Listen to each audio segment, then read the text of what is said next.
announcements. SGDQ 2023 is coming up May 28th to June 4th in Minneapolis, Minnesota. If you're interested in attending the event, registration is open right now until May 3rd. Offsite volunteer submissions are also available right now until March 22nd. You can go to gamesdonequick.com for more information on that. As well, Games Done Quick is returning to PAX East 2023 on March 23rd through 26th. Be sure to check out the speedrun stage if you're interested in watching some new speedruns or playing through the gauntlet. And one last final special announcement. For anybody who has been a long-time watcher of the show or first-time watcher of How to Train a Speedrunner, we are switching to a new time slot. It is going to be the same week, so it'll be this rotation of shows. I'm just moving to Wednesday at 7 p.m. So in 2 weeks from now, instead of Thursday at 10, I'm Wednesday at 7 p.m. With all that said, we have Abby's Corner here for Silent Hill 3. I'll let them take it over from here. Hi everybody, I'm Abby's Corner. I will be taking you through the wonderful world of Silent Hill 3. Though it's going to be a little different as I don't use the optimal control scheme. I'll be showing you how to play the game in 2D controls. I know, shocker. And I'll be showing you no QSQL. If you're interested in learning 3D controls, though, there is a wonderful tutorial by the world record holder, Death Tropes, who, it's up on SRC. So if you're interested in learning 3D controls, that's a great way to learn. So, of course, we play on easy. So when I hit easy here, grab your pencils and papers and pens and whatnot, and prepare to learn how to run the category. In 3, 2, 1, let's begin. So obviously, there is a couple of cutscenes that you have to skip. It's pretty simplistic. However, you don't want to immediately hold your movement on 2D controls. You want to wait until the cutscene is finished loading in, so that way Heather doesn't go off in an opposite direction and completely throw you off. It's happened to me quite a few times. Trust me, resets have happened. So we walk in here, and then we want this fine gentleman to punch us several times and hopefully not miss us. Sometimes misses can be happening. The most optimal thing you want is for the left hand to hit you because it's a stab, which means you're getting maximum damage, so that would be the stab. And then you want him to stab you again when you get back up. And there's a very complicated, well, it's not complicated, it's just very hard to pull off trick to get a third stab, but usually what I can usually get pulled off is 2 stabs and a punch, which usually results in death. That's about the fastest way that I can get it to happen. Don't worry about it too much when you start out, though. It's kind of okay. And then we're running back into the mall. In the cutscene that I just skipped there, Heather is being tracked by Douglas, who is like, hey, I need to talk to you. Somebody's looking for you. And she's not having it, so she, escapes the mall through the bathroom and then goes back in. Because unfortunately, in the alleyway, there is a car blocking the exit. And so she goes back in and goes in here. In this cutscene, another closer shows up, and she now has something to defend herself with as we continue to climb stairs and go through doors. Worry not, we're about to meet a new enemy, however, as we're about to see the raptors, or numbodies, I believe is what they're called. I call every enemy except for closers their own unique name because that's just what I do. We go in there to pick up the tongs. By the way, it's bread. Who doesn't love bread? Am I right? So now that we have the tongs, we're going to run back through. Also, for the purposes of the tutorial, I will be using quick saves and quick load just to be able to show off some of the things I do in order for you to understand exactly what's going on. So right now, we're using the tongs to grab a key. I don't know how this works, but it does. There's some health drinks you can choose to pick up. We will be picking up 6 throughout the run. Also, the raptors have multiplied, oh no, into 3. And we are going to be running into the bookstore, which is locked. That's what the key under the pallet was for. Another closer. Don't worry, there will be tons of closers throughout the run, because of course there will be. We're going to go into the bookstore, turn, pick up the book. On 3D controls, I can kind of show it off here. What you're going to do is you're going to go like that and pick up both of them, but it's kind of a pain to get that turn, so I just pick up the one and go, although I didn't read what the password was. I should probably read that. So there's supposed to be a puzzle here, but on easy, it's kind of easy to see that it's 3180. So we're going to grab this ammunition and enter the passcode, 3180. For most things, I'm on controller. However, there is something that I switched to mouse for very briefly because the hitbox is really, really small. Now we're entering the elevator where we also just met Claudia in that cutscene, but we skipped it, so we don't have to worry about it. So this is the longest elevator ride in the game. It's about 15 seconds, give or take. And then the elevator ride ends. It's also the only unskippable elevator ride, funny enough. So we picked up the radio, and now there's dogs. We're going to ignore the dogs, and hopefully they don't chase us or try to hit us. It'd be very nice if they didn't try to hit us. So they didn't hit us. They seem to be minding their own business. Then we're going to take a right there. I almost called it a left. Excuse my directions. I'm really bad at them because I only have the use of my left hand, so everything's just left to me. We're going to pick up the flashlight, which is needed because there are certain things that Heather just won't pick up without it, unfortunately. Dodge the dog, head inside, and grab the coat hanger. Then hopefully Heather doesn't try to auto-aim through the door, or as I like to call it, DDR through the door, because it looks like she's dancing. And then we have these two. Also, another thing that I should mention on 2D controls, you don't really want to move the camera, especially if you're just starting out. Moving the camera will actually cause the camera to freak out and Heather's movements to go all over the place. It takes a while to get used to that, so I just never move it. It was something that I was planning on showing off. However, it turns out that the camera doesn't bother me anymore. So I was like, oh, well, that's unfortunate. I can't show what happens now. So we're walking up the escalator. It doesn't matter which escalator you go up, by the way. They're both the same time. I just prefer going up the second one rather than the first one. Grab the key from the dog and head back down.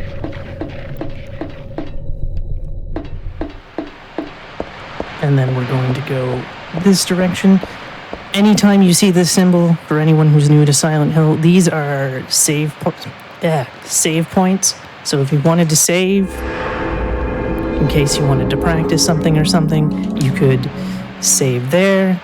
Of course, this being PC as well, you can save whenever you want. Unfortunately, console runners, you have to find the cult symbols in order to save. Now we're just going to run this direction. You may have noticed that I picked up a walnut. Very important, that walnut is. Also, I am running with Japanese text. My apologies. It was just that the last time I was running this game for something, there was a Japanese restream, so I decided to turn on Japanese text. Text does not influence this game whatsoever, so you don't really need to worry about what text you have on. This hallway is a really, really big pain starting out because of how the camera turns and whatnot. So you may see yourself turning around or going like that. Don't worry, it gets easier with practice. As a matter of fact, I'll go back here for a second just to kind of show it. Again, when it comes to the mall, I'm very just going through the motions, and I sincerely apologize for that. It's always been my weak point when it comes to like explaining what I'm doing. So you'll notice that here, sharp turn, camera, so you see how the camera keeps changing. On 2D controls, Heather's movements is affected by the camera. So there's a lot of things that you kind of gotta figure out. Might take 5, 6, 3 run attempt or like 10 run attempts to figure out how it's going to be working. We have some enemies running. We're now introduced to bees, or pendulums as they're known as. Go through the door, and then use the walnut. This angle that I just used is kind of finicky. You more want the angle to be like right here, rather than from here-ish. Go back through the door. Don't go back the way you came because there's a door we can unlock. Something that took me about 4 runs to figure out, funny enough, and I was like, oh, well, that's a thing. And it's a huge time save. So instead of going back, go to the left and you're good. Then we're going to go back over here and go back the way we came. It also skips a couple of rooms going through that door. Again, our good friend, the other closer, is there. Go through this door again, and basically we're backtracking all the way back up to the escalators because there's a door we can unlock now because now we have the Moonstone. So we can unlock the room to the first boss. Of course, you can probably hear the dog eating. That is pretty optimal because that means there's a good chance he's not going to run over and cause you to auto-aim through the door. It doesn't matter what direction you go, if you like going left or you like going right, it's up to you. They're both the same distance, it's just whatever you prefer. Head on down, and on the ladder you cannot use any heals, so if you feel like you needed to heal, do so before being on the ladder because the game does not like you using items while on ladders. And now we skip, and the battle has started. So one thing that I've recently developed is what I call dancing with worms. You'll notice that I'm moving as I shoot. That was 6. You can always get 6 shots off, by the way.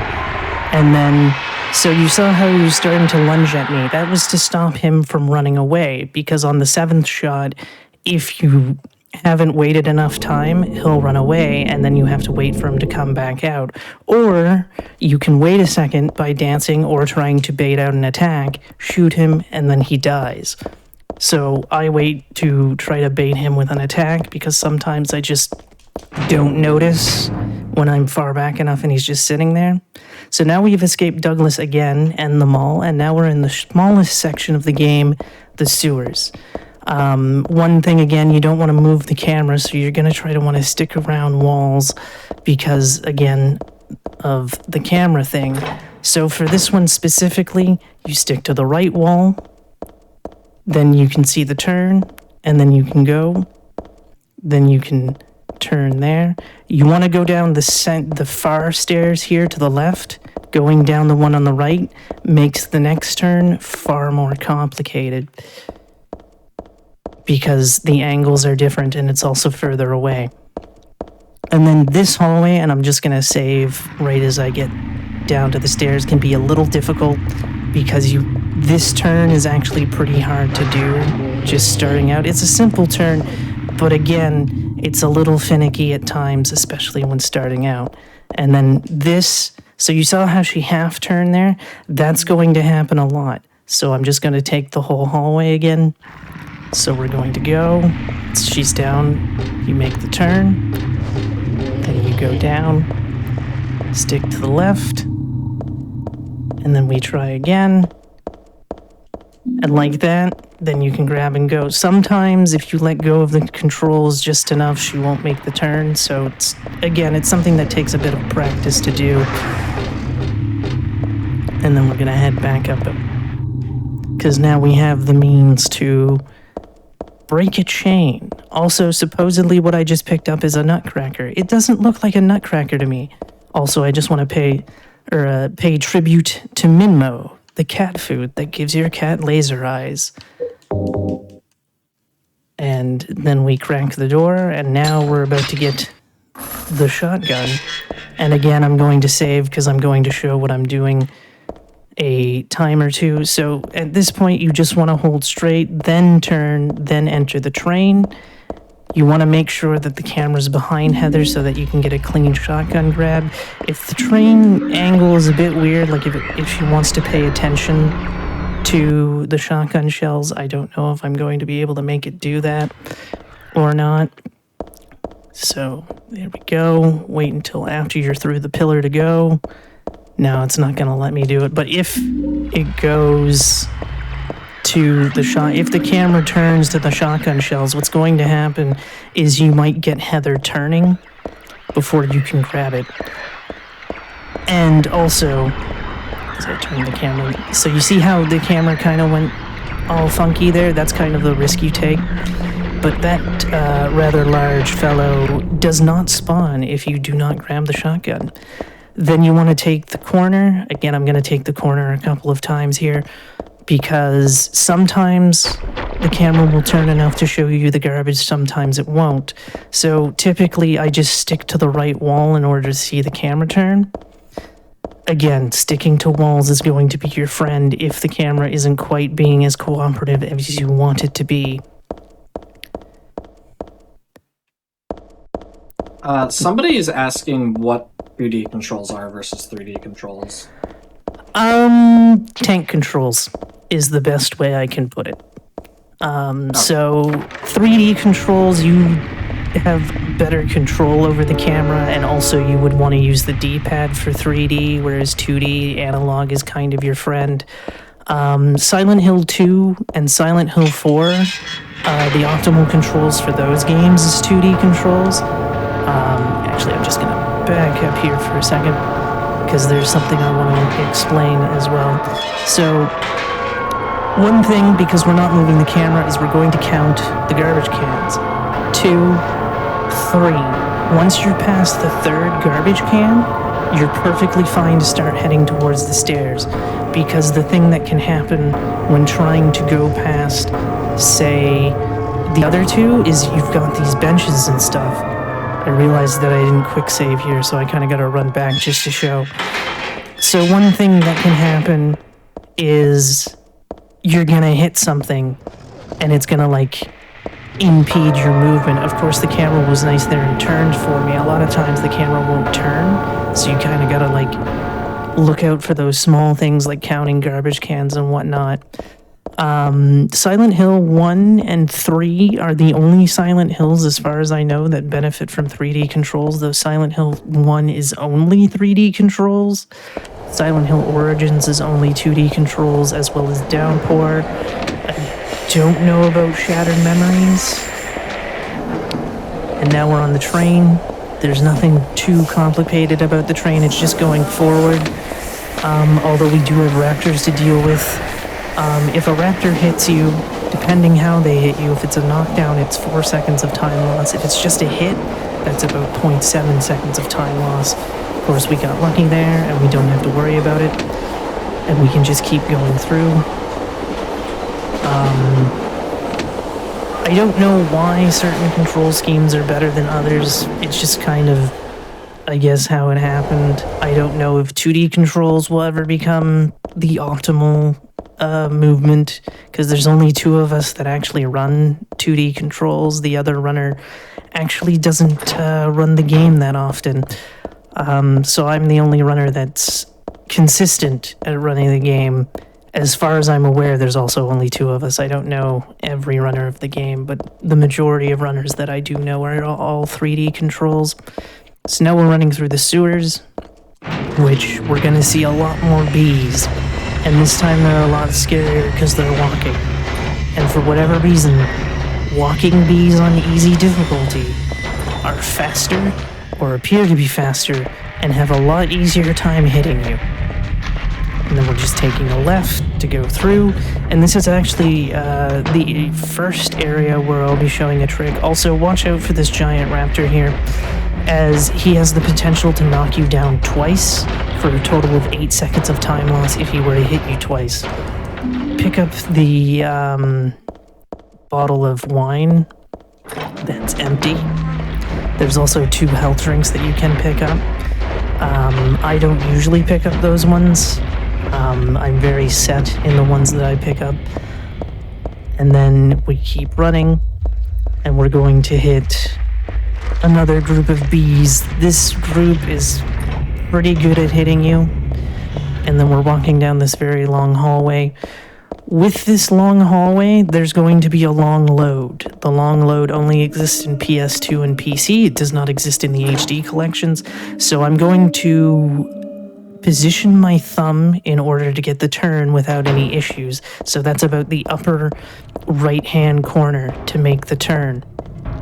There are a couple of long loads where I can do that.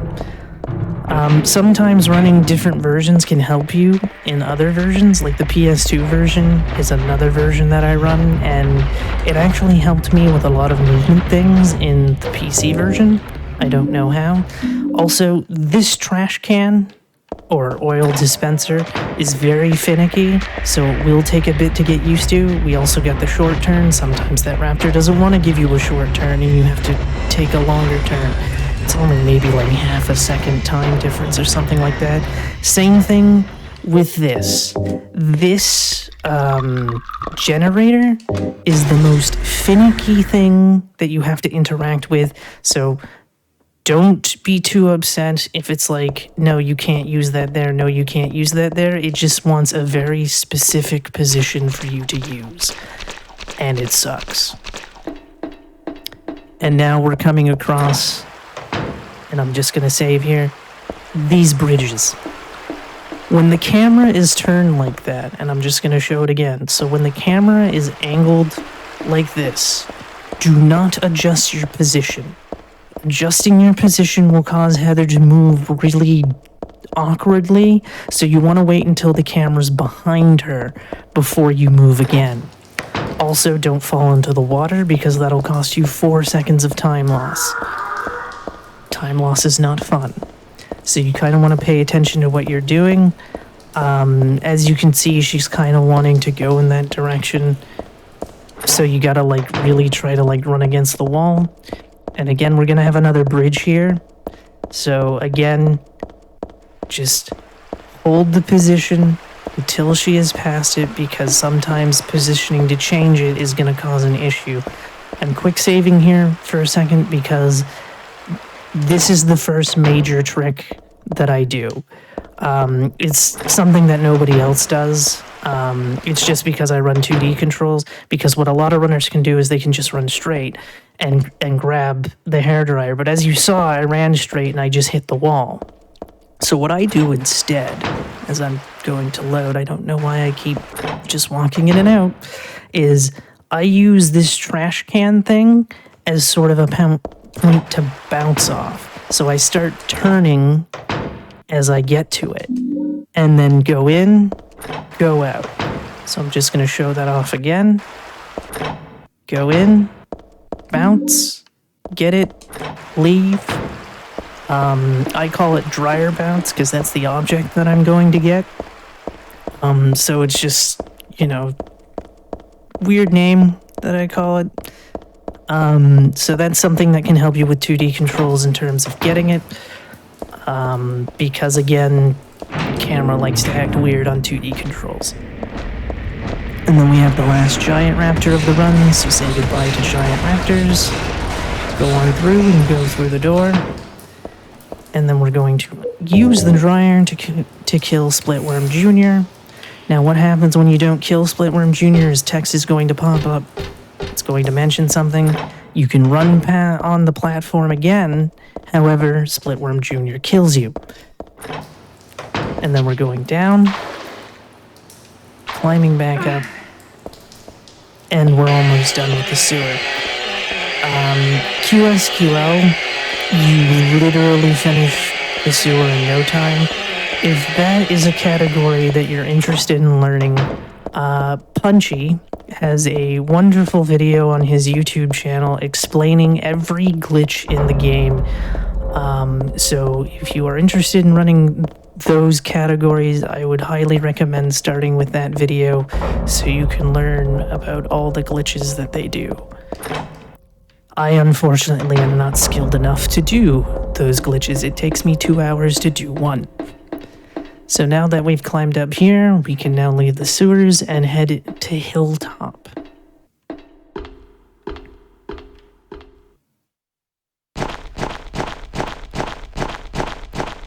So again, we're going into a condemned building. I don't know why Heather wants to go into the condemned building, but apparently she does. Never mind the fact that she knows her way around a sewer, but hey. So again, we're making sharp turns to try to get up the stairs as fast as possible. We need to get to the 5th floor.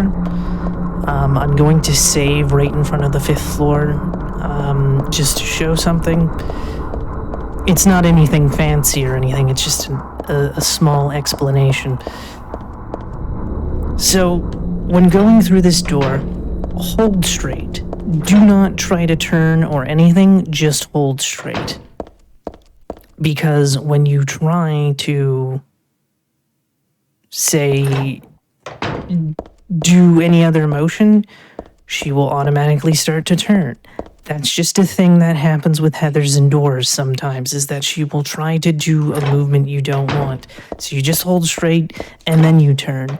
And then, wow, I didn't realize that was going to load that fast, but you may have noticed how dark the screen was for a second. At that point, I'm holding bottom right to be able to make the turn to the mattress, and then go from there.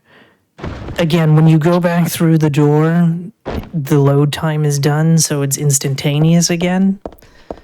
And then we go out after jumping off the mattress and head through the door where we're going to see the next bounce, because there's 3 bounces I do in the entire run. This one was the last one that I actually experimented with, because sometimes sometimes this can happen where you're sitting here talking to the desk. You don't want to talk to the desk. So here's what I do. So we load in, we run, and then again, even sometimes with the rope bounce, you get the talking. It's just a thing. The rope is the worst one of the 3. So you kind of use the filing cabinet as a turn point, grab the rope even if you talk to it, and continue on. You don't want to go into the dance studio, there's nothing really in there. And then you keep going. We're going to climb to the 5th floor now to grab the jack and also say goodbye to raptors, as there's no more raptors after that point. And also we're going to pick up our first 2 health drinks of the run. So we go in here. And also there's a good chance we're going to see some DDR here in a second. You go in here, pick up the health drinks, pick up the jack, turn, head on out, and go through the door. Again, it took a while to figure that out because I used to run back the way I came because I didn't realize that door could be unlocked. And then someone was like, hey, that door is unlockable. And I was like, oh, well, that saves a ton of time. And then we're heading back down to the 3rd floor where we're going to use the jack to prop open the elevator and then use the rope to climb down. Now, we have no idea what exactly she ties the rope to because we never see what she's tying it to. And then we turn, and then we head into the bathroom. It has a very clean bathtub. And oh no, we have been sent to hell. I don't know what the devs were trying to say about bathtubs, but they clearly wanted to say something. And then they weren't a fan of them. And here is Vincent, the biggest jerk in all of Silent Hill. By the way, we're not in Silent Hill yet, funny enough. The game does not take place in Silent Hill till after this area. So now we've grabbed the 3rd health drink. I usually grab the 3rd one since there's another item that we need to start a fire right beside it. So that's the one that I go for. A lot of other runners will go for health drinks that are in pairs. But I just find it easy since I'm already there to just grab that one for my 3rd. And then we've grabbed some rotting pork as well as the 2nd shotgun pickup of the run. And like I said, all elevator rides are skippable after the first one that we take, where we got the radio. So we're going to skip all those rides. As a matter of fact, I highly recommend skipping those rides if you're starting out because the camera kind of likes to be a little bit more cooperative if you skip the elevator ride cutscenes. Then we're going to go. Then you're going to want to put into top left to be able to make that turn like that. And then we start the fire. Secret door. And then we are going into the hallway that a lot of runners consider to be the worst hallway in the run because there's a bunch of slurpers all scattered throughout it. Don't fret if you get hit. It's kind of RNG whether they don't hit you or not. And then you keep going. By the way, you don't need your flashlight on for the floor we're on. And then this room, and I can't show it because I tried to recreate it, camera likes to turn a lot, as you can kind of see right there. It's gonna be frustrating for a while trying to get the coin because of how the camera goes. One thing I will suggest is try turning to the left and keeping to the left on the analog stick. If you're playing on keyboard and mouse, I have no idea how to go about that. I would probably say try to move to the left as best as you can to try to help with the turn to get to the coin so you can get the drink. Now that we have the key that was in the soda, by the way, Heather was actually really thirsty in that cutscene, so she really wanted a drink, and she doesn't even get that. She gets a key instead.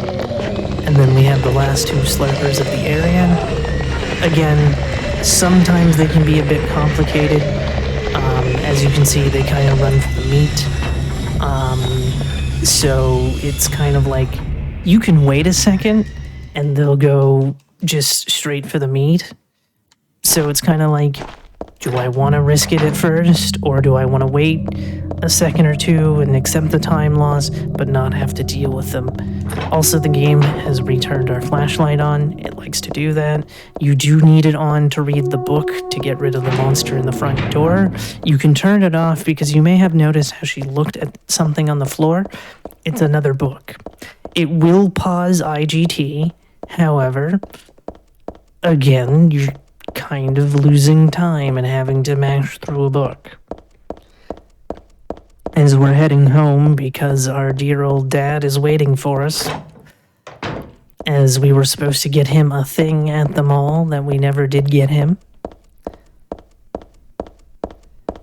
And we're home. And oh no, he's been murdered. So now we're going to avenge our father, but first we're going to equip our health drinks. Very important to equip the health drinks before equipping the shotgun. We're not going to use them yet, but we're going to equip them, so that way we can use them without going into the menu.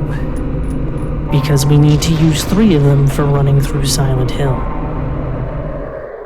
So now that the missionary has been dealt with, we lay our father to rest. Sort of. And then we're going to Silent Hill to deal with Claudia and the cultists. So, Douglas in this car ride actually brings up James from Silent Hill 2, because he was sent there to look for him. Now, you may notice that it's very foggy out, very hard to see, and Silent Hill's a big place.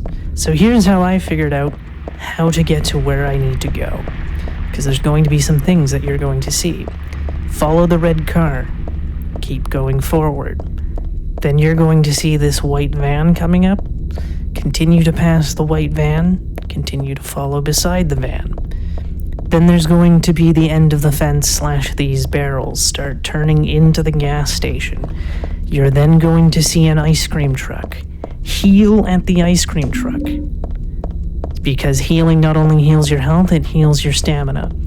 Then you're going to see a white car, blue car. However, I'm just going to save right here for a second so I can show you all something on why you don't want to go over in this direction. Because the game wants to really focus on Heaven's Knight's entrance.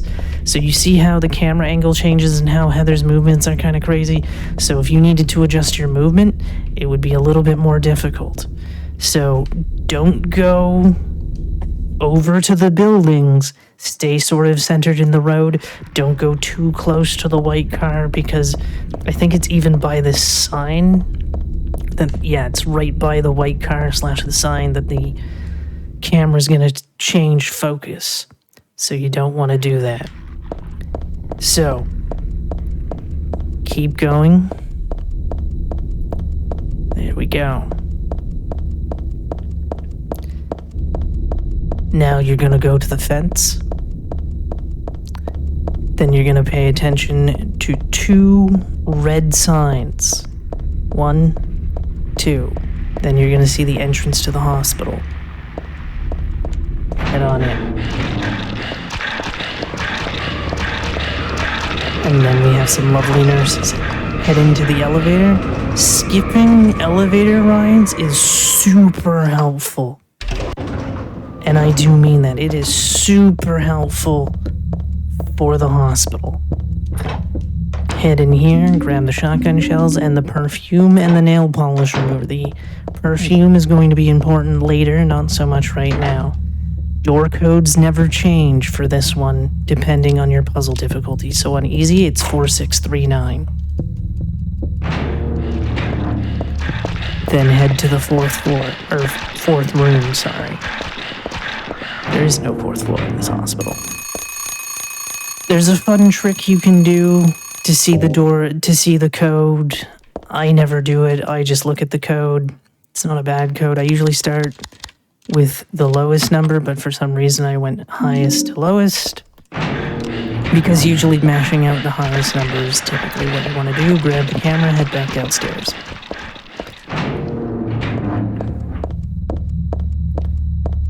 Turn. Because we're about to see the world's most amazing art piece, not in a museum. I hope you're all excited to see it. So turn.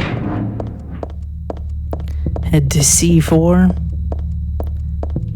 And even though we know the item is there, you do have to interact with the artwork every time. So now that we know that there's a key there in-game, equip the shotgun, and then use the nail polish remover. Then start heading. And now we can go down to the basement using the stairs. So we go here. Again, this is another one that's a little tricky at first because, again, of the wheelchair and the way the camera just turns like that. So it may take a bit of getting used to get it. And then we use the camera to find our number. 5867 is our code. And then we head up to the 3rd floor to have a very interesting phone call. So once again, we're just simply climbing, turning.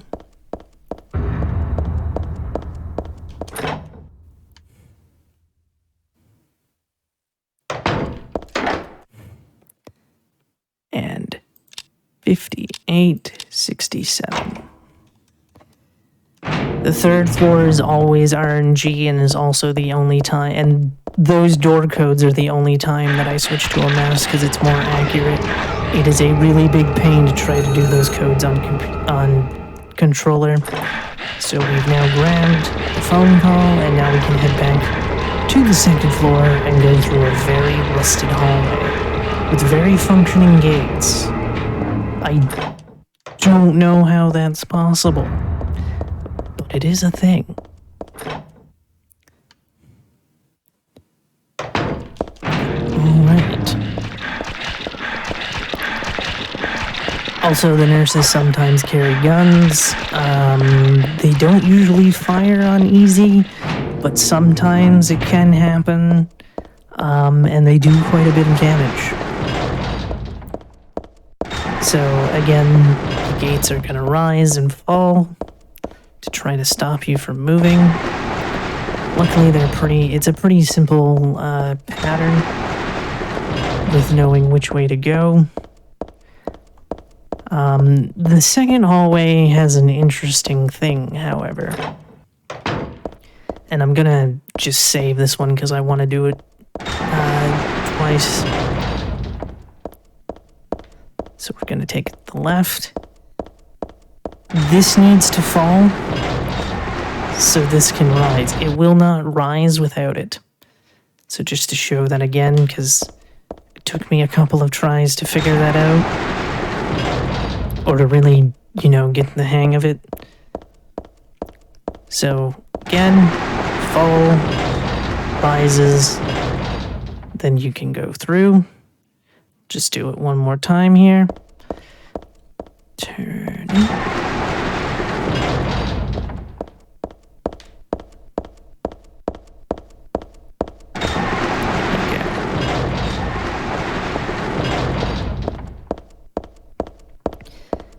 we have final hallway.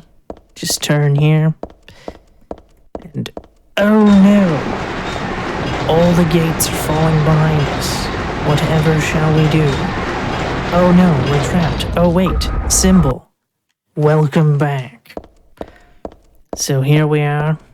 And here is where we meet the most powerful Silent Hill character in the entire franchise based on their core strength alone. Pay attention to his arms and his legs, and you will be able to see why he's Mr. Core Strength, because his core strength is the only thing that's keeping him afloat. Also say hello to the green shoe, because there's just a random green shoe on that nurse. And then we're making the turn. Again, the camera's gonna go a little wild, but you just go straight.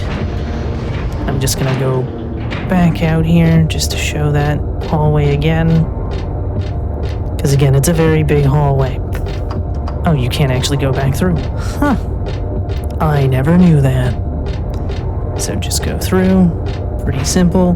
Then when making this turn, I usually hold bottom right to be able to make it with no issues. Again, this is another hallway where the camera's gonna go a little crazy. So to alleviate that, I kind of... Oops, that didn't work. Let me try that again. I kind of hold top left to be able to make the turn. And when it comes to the order that you do this in, you can do basement 3, 2, 3, 1, but I do second floor first because I didn't know at the time that you can skip elevator rides or that it pauses the timer, the in-game timer slash load remover. So using real-world logic, I know, using real-world logic in a video game, it was like, well, 2 and 3 make sense, because it's just one floor, and then you would go from 3 to the basement. Also, I pick up health drinks 4 and 5 when picking up the plastic bag. And here is where we equip the perfume. The perfume does not help us in the hospital. It actually helps us with the next area. But we equip it now because it's right there. And then I go grab the key. On easy difficulty, there's no puzzle. If you increase your puzzle difficulty, there's an actual puzzle you have to solve. I have no idea even what it looks like. And then we head to the first floor to meet what is often considered to be the run killer.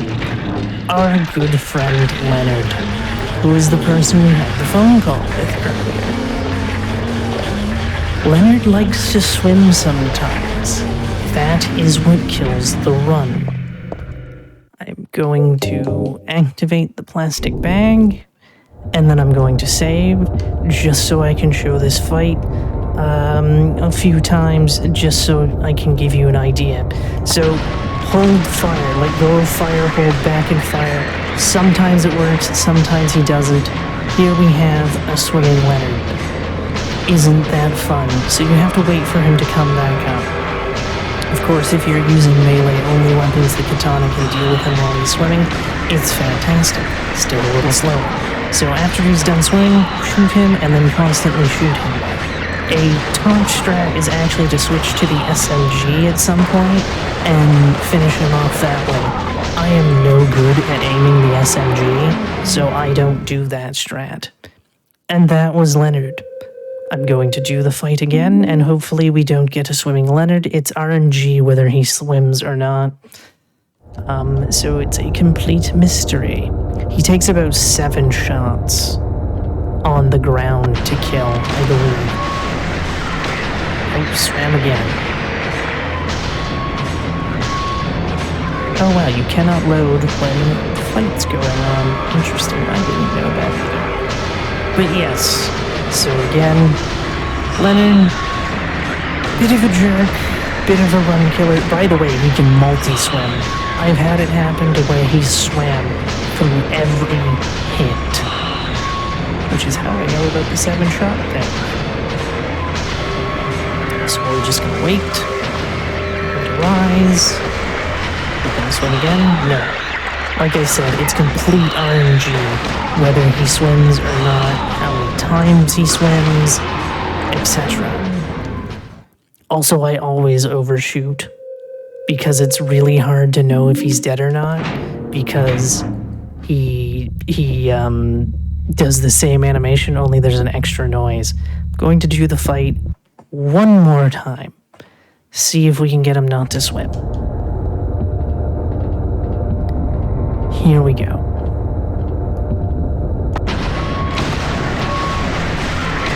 Hey, we got it.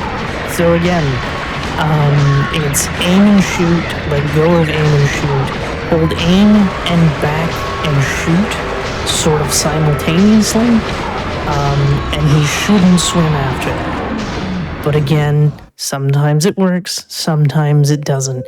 Normally you're getting about 8 out of 10 times that it'll work, though.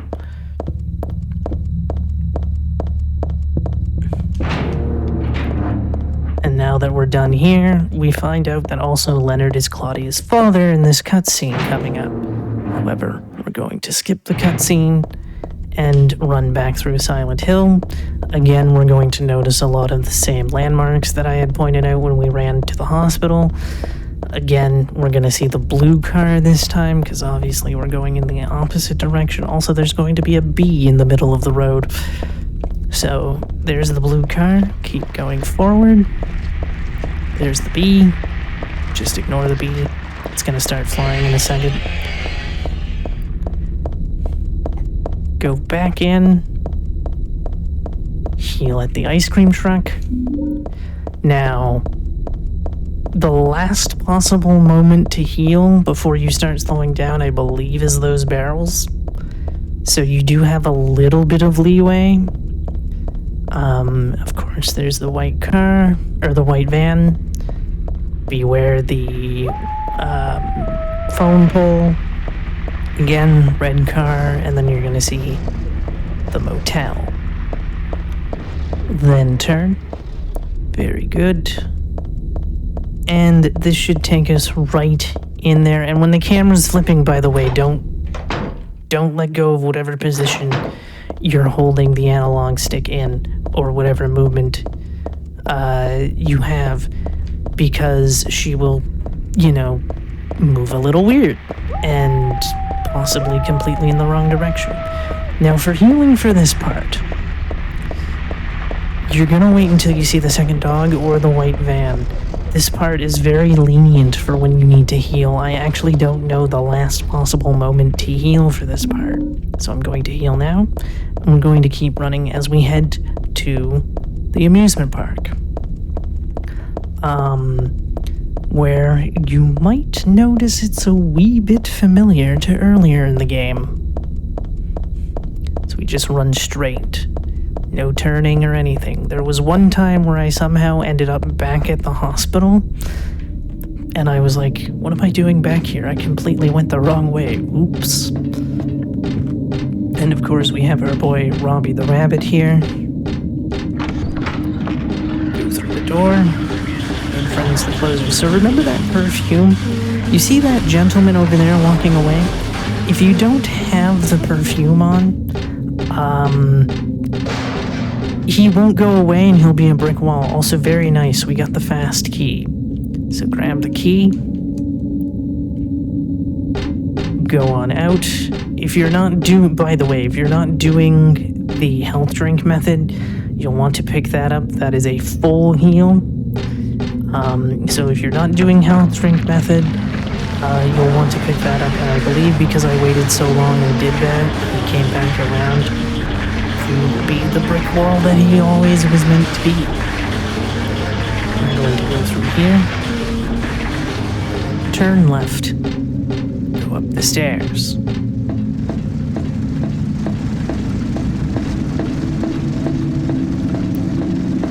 Just have a lovely stroll up the stairs, and this is how we were supposed to die in the dream, by the way, is stop. Actually, I don't think we turn off the roller coaster in the dream. We just get hit by the roller coaster and then wake up in the mall. And then it's like, oh, okay, well now we're like, let's turn that off. But guess what? A ghost turns it back on, and we fall. But we're skipping a few cutscenes, and now it's time for my favorite part of the game, the poorly haunted mansion. We're so glad you came. Please come inside and look around.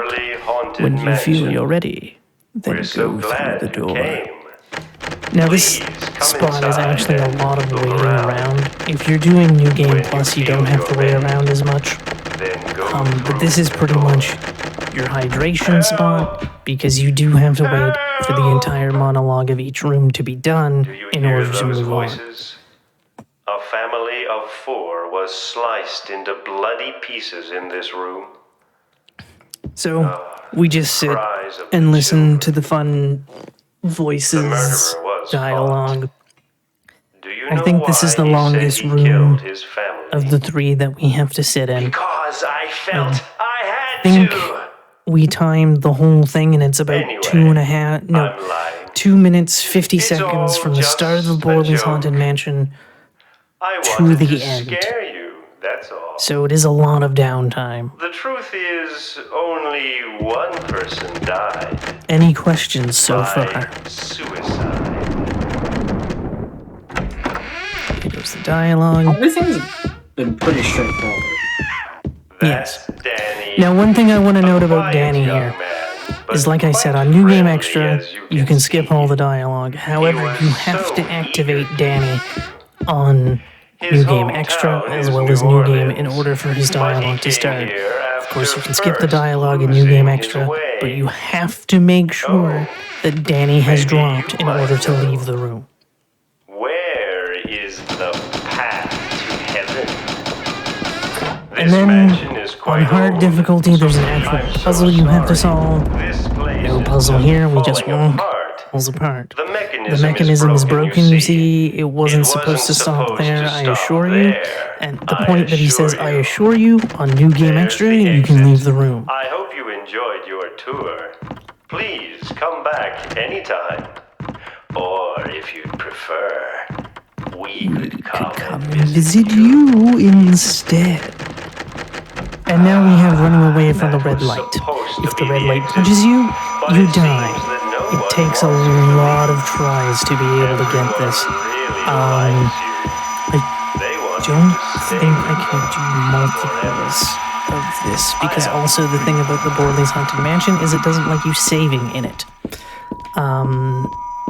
So just wait until the end of the hall, then click. I'm actually taking my hand completely, or my thumb, completely off the analog stick when going to turn, and then slapping down every time in order to turn.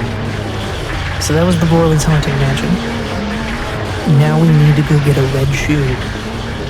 So that's what we'll be doing. So we're going to take a left, turn, gonna hear some bees, see one walking, see Robbie the rabbit, turn, grab the chain,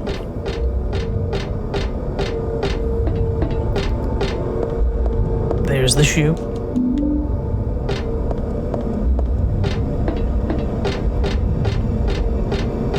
and then shotgun shells and the last health pickup. So again, from the start of the room, you can go this way, though a lot of runners find it more convenient to go this way. So again, just taking through, you would pick up the chain. You would pick that up. And then you would pick up the shotgun shells. And I think the reason that it's preferred to do that way, as I start to slow down because I ran out of stamina, it's fine, is because, at least for me anyway, is because of, well, number one, you're gonna slam into that a lot of the time, at least I do, and also because of the pull. I don't think it really matters what direction you're going to use. I think it's totally up to you, but a lot of runners go for the chain first and then go for the other thing. Also, one thing I want to point out about the chain, don't go the doorknob. This is what happens when you go for the doorknob. It says you can't use that there. Go for the actual door when interacting with the door. Never mind that the chain is animated right on the door handle. Activated on the door itself. Then use. And then we're going to go over here. Depending how much ammo and whatnot you've picked up, this will actually change. If you don't pick up those first 2 shotgun shells that I pick up in the train, this will actually be submachine gun ammo. But because I picked up those 2 shotgun shells, it becomes handgun ammo.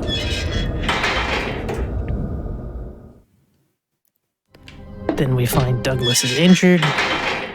We go in here. Again, the camera likes to be a pain, so I'm actually going to walk out.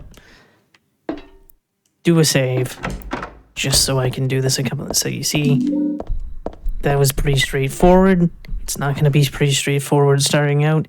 You're going to kind of go all over the place because, again, camera changes. So what I'm doing is I'm kind of starting just down and then slowly turning left until I'm right until I'm corner right. So just do that one more time. So start down, then go corner right to be able to grab it and get out. Again, there are a lot of times where I'm hitting a curtain or something, or it takes a little extra second. And then when it comes here, you want to talk to Cinderella, give her the shoe, and give Snow White the apple.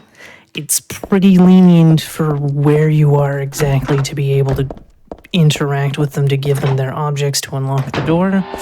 Then go through that door. I believe there's more of a puzzle on higher puzzle difficulties, but I'm not exactly sure what. Then we're gonna walk over here and begin the next boss fight. So here's a couple of things. Number 1. What I just did is banned in True Glitchless. In True Glitchless, you have to wait for the horses to start manually. What this does is it automatically has the horses go and also pauses the IGT and LRTA timers respectively. And then shoot the horses. There are 11 in total. Talking to the horses pauses the timer, so you'll see me talk to the horses. I'm also not doing the horses in the optimal pattern because I don't know what the optimal pattern is. Again, the tutorial that I mentioned that is on SRC by Deathstrokes goes through what that is. I also don't know how difficult it is to do on 2D controls, as that tutorial is for 3D. So here we are, we're at the last horse. Fire, and then we're going to listen for a sound. So you hear the click that just happened, and you see how they started moving? That's how you know when to go in to the pause menu once again. Just leave, and starts the cutscene instead of waiting for them all to move, and etc. Now we're fighting our evil clone. When it comes to fighting her, actually, can I save in the middle of this fight? Let me see. No, I cannot. So you want to get the shotgun kind of right up into her chest to be able to get her down in 2 shots. Sometimes it takes a little more, sometimes she also likes to run. So again, you kind of want to get the shotgun right into her chest so that it happens, and we're looking at the center there to kind of manipulate her spawn location. Again, you don't want her near horses, as that can kind of help her and make her have to take more shots. So again, kind of helps with the manipulation of where she is. And then we're on the final phase of 4. She cannot die from a shot on the ground. See what I mean? How the horses can kind of help her because Heather can't move into position. There we are. And that was Alyssa. Now we're going into the final area, which is the church. So 1, 2, 3, then you make your turn.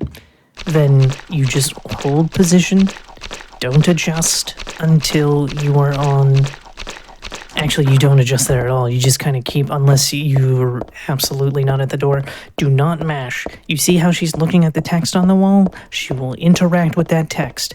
I don't know if it pauses timers or not, so it's best not to mash. Keep going straight. Sometimes if you try to adjust movement, she'll turn around. Mash through the door. We see Claudia, and then we need to pick up these cards. There are 5 cards in total. Then we're going to turn. Go through this door. Go through that door. And then we're going to pull off a trick that is also illegal in True Glitchless. So, walk to about here, turn around. You may be hearing someone crying. That's the ghost girl, as I call her. This trick is called footsteps. I call it ghost girl skip. Because again, I have to be the weird one. We got it. It can go to 3 to 6. That is faster than waiting for her to walk over to the painting. So again, take that many. You count to 2 before turning and leaving. And then leave. And then hopefully in 3 it works. Sometimes it doesn't. Then we're going to run over here, pick up the second card. Also, you may have noticed how the flashlight was off. Cutscenes like to turn them back on. So that's why I go see Vincent first, because it turns the flashlight on for me, and I don't have to worry about it, because sometimes I forget to turn on the flashlight. Because we need the flashlight for the next card, which is in this room. Just run straight. Turn. Grab the card. Grab the shotgun shells. There are 24 there in total. Obviously, the more items you pick up, the less shotgun shells there will be available to be picked up. So something to keep in mind. When we go this way, turn. Very good. And then there are 2 doors here that we have to go through. First one is this one, because it has a key. This is actually Alyssa's room. So grab the key, turn, and this time I'm going to make a save right here. The reason I'm not saving in the other room is because if you save and load in that room, it skips this entirely. So turn.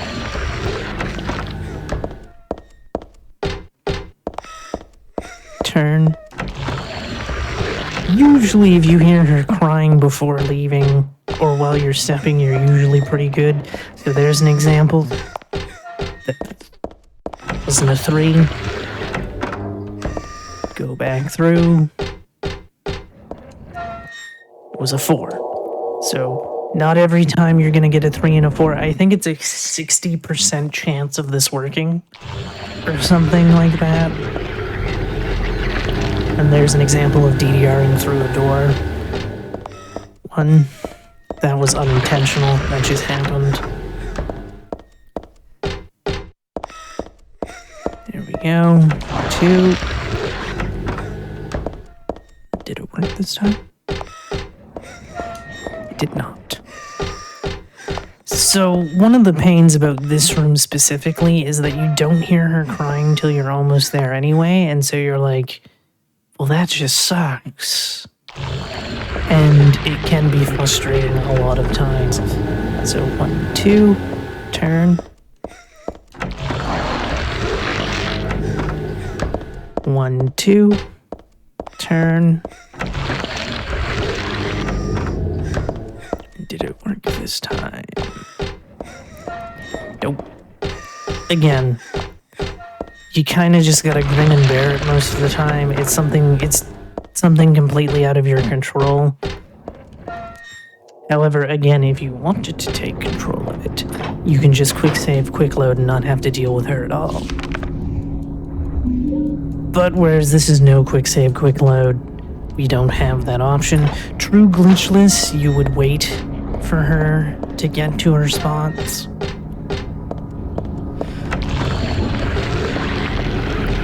Leave. So we have 4 out of 5 cards, and now we use the key that we got to go get the other one, because it's all the way back near the beginning. Of course, we have lovely bees keeping us company in this room. There we go.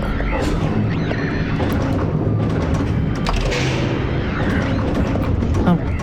Also, you may have noticed that missionaries are just hanging out now. That's right. Bosses have become regular enemies all of a sudden. Again, sometimes when you go through that door, you can go through it and kick him. It's kind of funny when that happens. And then we have the key. Now I'm going to save here because I want to show you all something. If you look at him, like I just did, this guy spawns in. We don't want him to spawn in. So it's very important that you don't go and meet him. Or go too far. And then here we have the first bounce I developed, which is called Desk Bounce. Don't worry, you're going to see it a couple of times. That's also another reason why I saved there. Grab the card. Go back through. Do it again, this time the opposite directions. So now you may be wondering, well, what did I do? Here's what I did. So, turning, going in. So I'm using this spot right here as my turning point. So I'm just gonna go out here, save, so that way I don't have to walk so much, because I'm gonna do it a few times. Turn, boom. Because on 3D controls, runners have a much easier time of just running past the desk. But as you can see, they have a better time of controlling Heather as well as not having to worry about camera changes. Because again, whereas this room changes the camera, it's like, oh, well then. So I am trying to not get stopped by the desk and go for the card. Again, go for the card, pick it up, go back through, and again, they can just run through and be perfectly fine. It's really nice 3D controls, but unfortunately they don't agree with me, as well as certain things. The reason I started started with 2D controls is because I actually got vertigo from dealing with 3D controls. It made me very nauseous. But 2D controls, it was kind of like, well, this is fine. So that's why I run 2D controls. It doesn't have anything to do with Silent Hill 2, 4, Origins, etc. It's just, it's what felt more comfortable for me. And then there we go. Now that we have all 5 cards, we can head back down and head into the puzzle. Because that's why we needed it, because they're technically a key to unlock the door. And one of the fun things about the door code is that it doesn't change on your puzzle difficulty. So equip the shotgun first, then put the cards in. So on easy, it's the High Priestess, the Moon, the Eye of Night, the Hanged Man, the Fool. And the great thing is that the timers are paused while putting it in. So if you forget for a second, you can quickly go look it up and put them in. Of course, on normal it's a different pattern, and on hard it's a different pattern. And now it's time for the climactic battle, which I will probably do a few times. Can I not save in here? I can't save in here. Darn it. Am I allowed to leave and come back? Nope. Alright, maybe I'm not. So, again, Vincent is dead. Claudia is there. Even going right up to Claudia, nothing happens. Actually, will it let me now? No. Ah, that sucks. So, God takes 14 shots to kill, provided you see no sparks. So 1, 2, 3, 4, 5, 6, Now you may be seeing the low health indicator pop up. 7, 8. On console, there is no low health indicator at Rumbles. So when it's super flashing, heal. That's 12. And then we're going to play a game of chicken with God, because you may have noticed that I only healed. Oh, I wasn't fully dead yet. Alright, cool. That works. I was about to say I'm playing a game, because you may have noticed that I only healed once. I had 3 heals for that fight, but I only used 1. That's been a thing I've been doing as of late. I would suggest using all 3. I wouldn't suggest going to play a game of chicken. By the way, that was time. As Heather is now kicking God in the face. So, that's the tutorial. Again, one thing that I can do, just because I couldn't save there, I can show the fight again, because when I was running this at Frost Fatales, I kind of made 23 backup saves. Little overkill. Yes. No, I disagree. That is not overkill. That is the correct way to do it. Fair enough. And as you see there, 47:68 is the IGT time.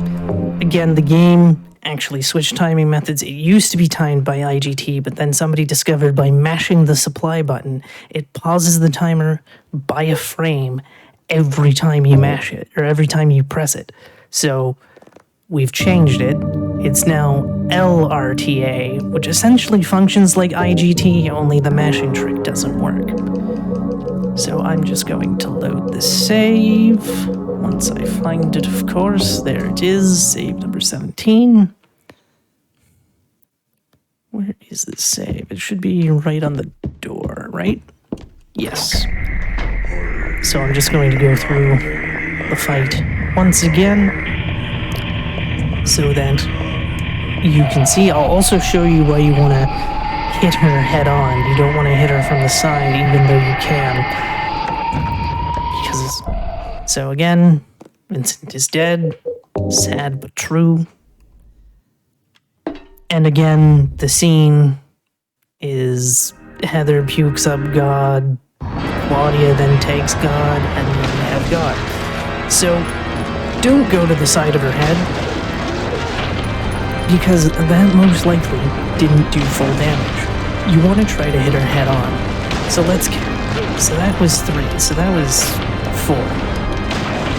5. 6. And the reason I always mention that it's 14 shots is because, again, each version does a different thing. And unfortunately, if you do want to try the HD collection versions, the rumble is really, really, really soft, even when you have it set to high rumble.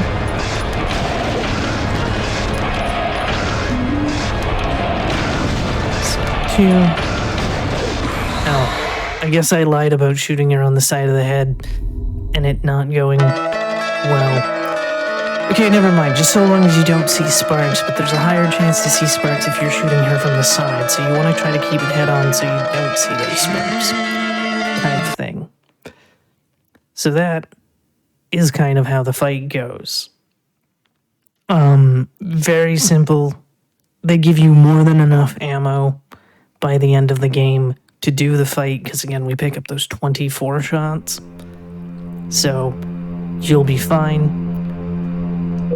And again, tells you your boss times and etc. So,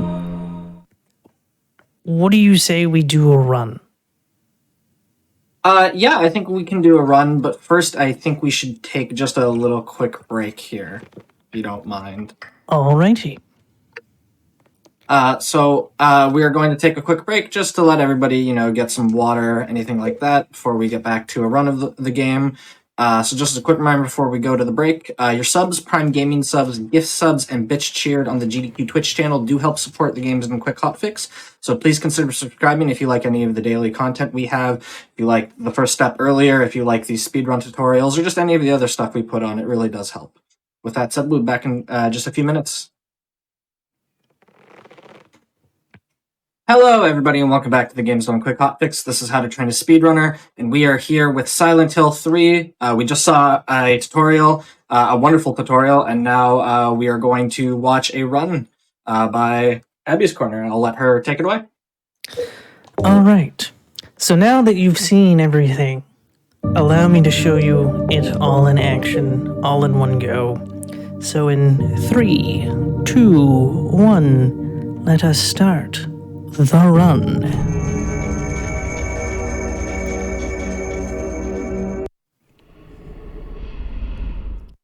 So again, we skip the 2 cutscenes. And then we move after it's loaded in, so she doesn't go all crazy. Dodge the dog. Hopefully he's nice. Sometimes he is, sometimes he's not, and gets right in your way. And... ooh, okay, this is exciting. We've got the start of the good punch. And then... okay, he's going that way. So, if he does... ooh. Alright, so this might be... if I can get the punch going, there we go. That would be roughly low-mid 30s. So like your 33 to 34. Not RTA, of course. This would be the other timers. I may have played this game a little bit too much, so I kind of know what the end time is going to be for certain things. Turn in here. Again, don't want to move her from that because she's still running. And then we turn in. Go up through the door. And then turn again. Again, we get the gun, which we will only use for one thing, which of course is our good friend Splitworm. Or as some people like to call him, the Alaskan bullworm, because we have to work a SpongeBob reference in there somewhere. Because who doesn't love SpongeBob? And then, go to turn, grab the tongs, immediately leave. Fortunately, no, this is bread name. I often forget to do that half the time when I run this game, and then I'm like, oh yeah, that thing. Oops. And then usually my commentators will like point it out after, and I'm like, ah, crap. Oh no. But that's just how it goes usually. As yesterday actually marked 1 year that I've been running this game, so I'm not exactly a veteran of the game, if you will, so there's a lot of things that just go right over my head, like most of the memes that are associated with this game. So 3954 is our code.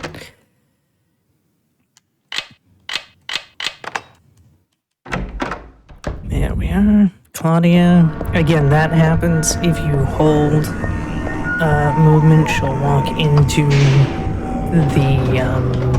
the boxes. Something that we didn't have during the tutorial. That I should have probably warned you all about then. So again, we sit here, enjoy the ride, and now we can leave. This is actually the first time we meet Volteal, who is Mr. Core Strength. We actually see him a ton throughout the game, but it's mostly in cutscenes. But because we're skipping so many cutscenes, we basically only see him during the ladder climb. And if you pay close enough attention, you will see him crawling around into crawl space when going through the classroom. You'll also hear him laughing after picking up card number 4. Alright, we picked up the flashlight, and hopefully the 2 closers won't sandwich me when I come back through. That's another thing that used to happen all the time when I first started running the game, is that the 2 would sandwich me in a corner, and it's like, oh, well, this is lovely. Doesn't happen so much anymore. So, go, turning. There's just enough space for me to run past them. Very good. Turning. Again, for whatever reason, they had this weird decision that keys can be used without going into the menu, but a lot of key items, you have to go into the menu to use them.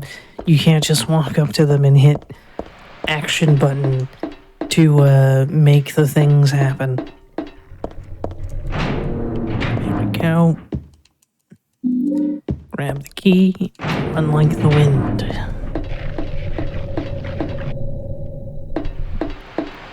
So we head back into the random room that has a random walnut in it. Also, for some reason, behind glass. So that raises even more questions, that at one point it was behind glass. Also, if you're wondering why the camera also wants you to pay attention to the pipe, it's because the pipe is a weapon. So that is another thing. Go through that room. Just like it go through all the rooms. Paying no heed to any cameras.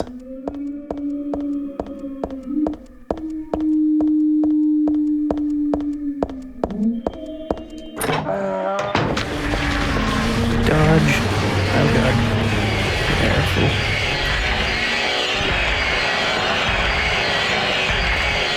Walk in here.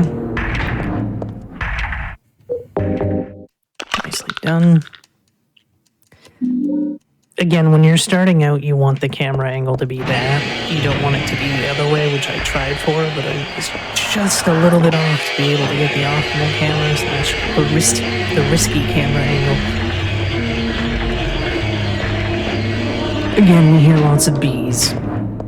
It's just a thing. They are the loudest thing in the game outside of the intro song, which is the loudest thing known in the game. I don't know why it's so loud, but it's always so loud, which is why I was sitting in the option menu when we started, because I didn't want to make anybody's ears bleed. Alright, he is eating once again, so that means putting in the moonstone will be nice and easy for getting through the door. Continuing on. Turn. And again, on ladders you cannot use items, so... Also, for some reason, the fight starts at a weird time, because when I show the end screen, you're gonna see that it says something like 20 seconds. I guarantee you we're not down here for 20 seconds. 1, 2, 3, 4, 5, 6. There you go, and I instinctively go to split even though I don't have splits up. The thing I do every time. It happens to like everybody. So that's an example of what happens if you're holding the controls, how she turned around and started going back to the palm tree. So that's why you want to wait for cutscenes to load in, as I am not doing that during the actual run. So now we have that. This is the only screen where you can hold that while a load screen's happening, or while you're skipping a cutscene. Also, I forgot to point out the movie reference, because there's a movie reference, chat. Let's see if anybody can point it out when I say there it is, which is in about 3 seconds, because chat, there's the movie reference. Who can say what it is? I will point it out when, like, the last possible moment is.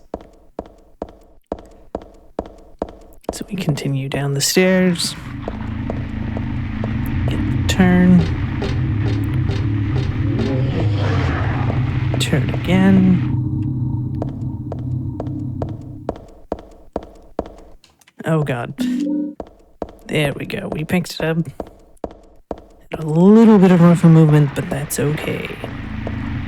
Also, the dogs multiply. That was something I forgot to mention. After you pick up the Nutcracker, there's a third dog that gets introduced down there. Again, everybody say hi to Minmo.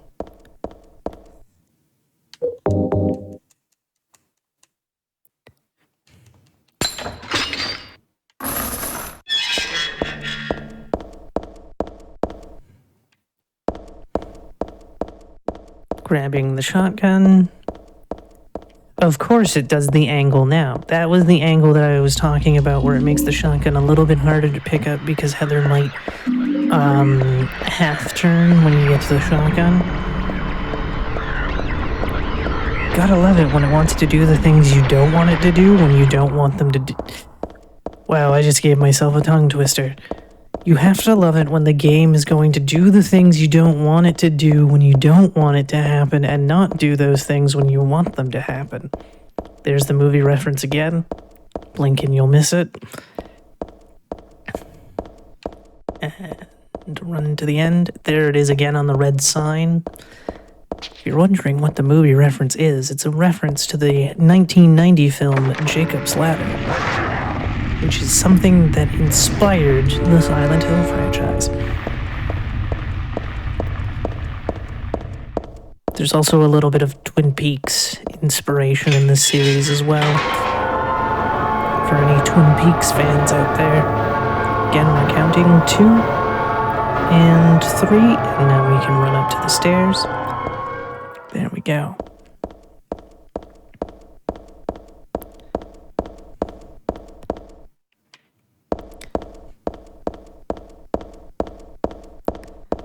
Enter the train. Again, in the cutscene, Heather acts very bizarre as to why the doors would automatically close behind her. And it's like, real subways do that. Why is that a shock to you, Heather? Like, it makes literally no sense, because she's like banging on it, like, help me, what's going on? And it's like, you've taken a subway before, right? You know how these things work. Also very nice that we didn't get hit by the raptors once again. Again, it's a possible 0.7 to 4 seconds of time loss. So, hooray. Alright. Turning. Very good. Again, getting to this door can be a little bit of a trick. When you start out, there doesn't really like going through that door. But with enough practice, you can make the door work for you. And then go through. Ah, crap, I ran into the wall. Oh no. Right turn. Very good.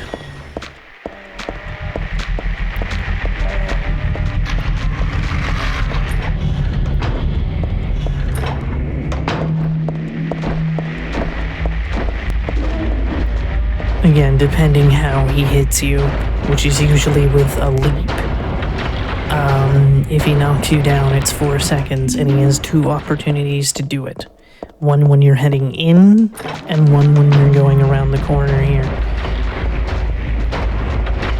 Usually, he will only be able to do it once, or just plain up want to do it once. I've never had it to where he will hit you twice. But it is a possibility. Please don't auto-aim through the door. Again, running through the long hallway.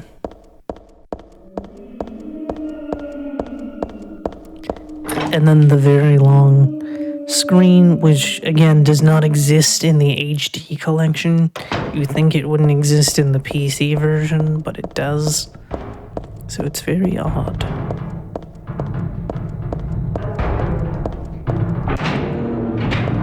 Although I'm not 100% sure if hard drive type matters for loads in this game, because I have the game installed on an M.2, and I don't know if there would be a massive difference if I hadn't installed on an HDD. So maybe game doesn't care about what kind of hard drive you have it on installed on. Hard to say. There we go.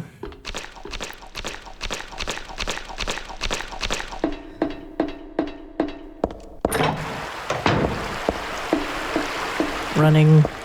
Very simple.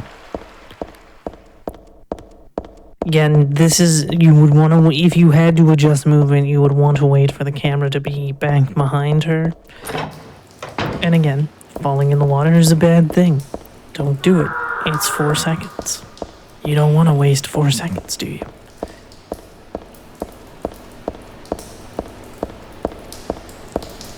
Who wants to waste time in this fun? Exactly. And then again, we have another bridge coming up.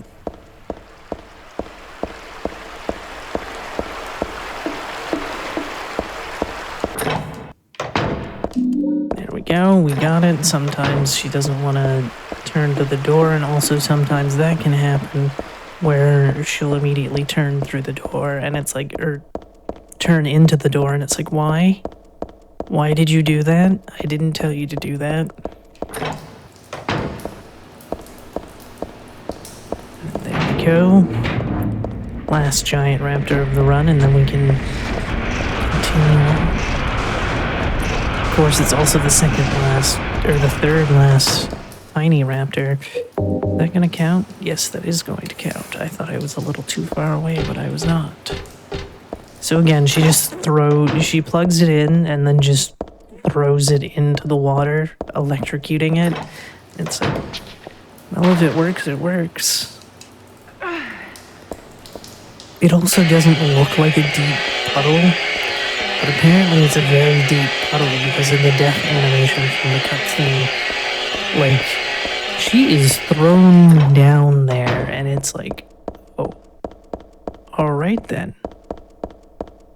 Very, very deep. And then we're gonna climb to the top.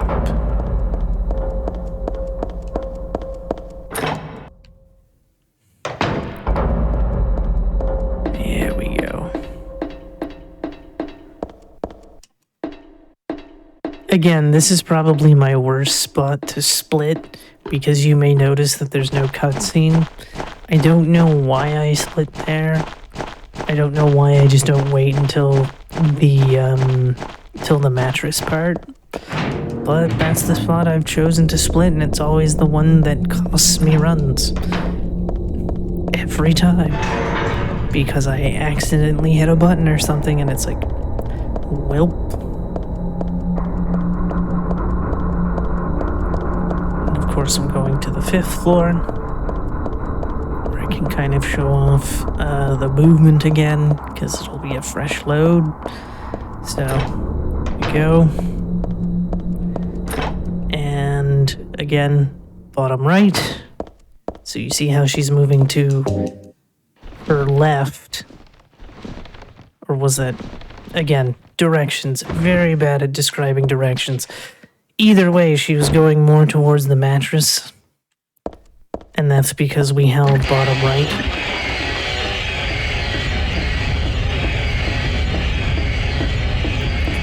Turn. And keep going. Again, hopefully we get a good rope bounce here.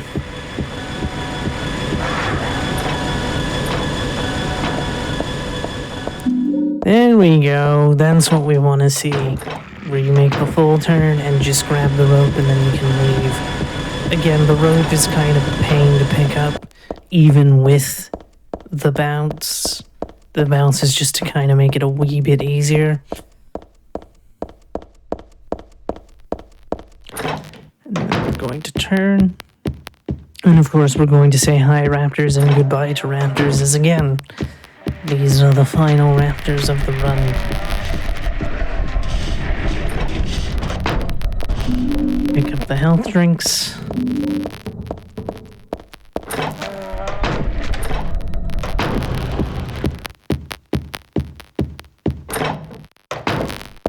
And then turn. All the way down, of course.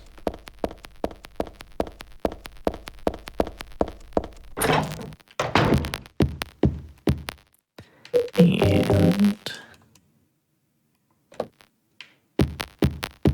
wait, what am I doing?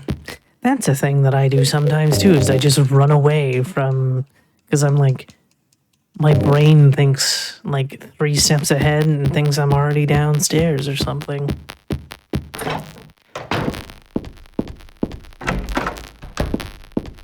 Yeah, that happens sometimes when you're just like trying to figure out where you're going and you're like, okay, this, wait, where am I? Yep. And we go meet Vincent. He tells us a bunch of stuff about our father and also about Claudia. And it's just like, who are you exactly and how do you know what's happening? And he's very arrogant about everything, and that's why he's the biggest jerk in the franchise.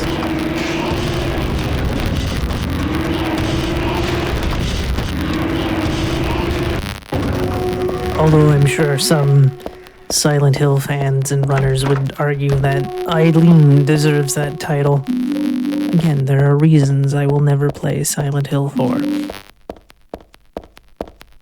That is just one of them. Go, turning. 5th floor. I believe it's the 2nd floor that we start on. 2nd, 1st, 5th. Grab the items. Careful. I don't know if there's iframes, because that one rarely hits you as you're coming out of the door. And then you want to do top left to be able to make that turn into that door. Again, combined and then use. Also, it can be really finicky. You don't actually want to do that right on the bucket. You want to do it kind of beside the painting. Because if you do it right on the bucket, which would logically make sense, the game is like, you can't use those here. And it's like, the cutscene's putting them in the bucket.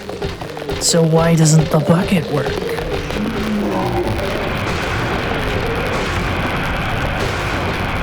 Again, grab, run. There we go.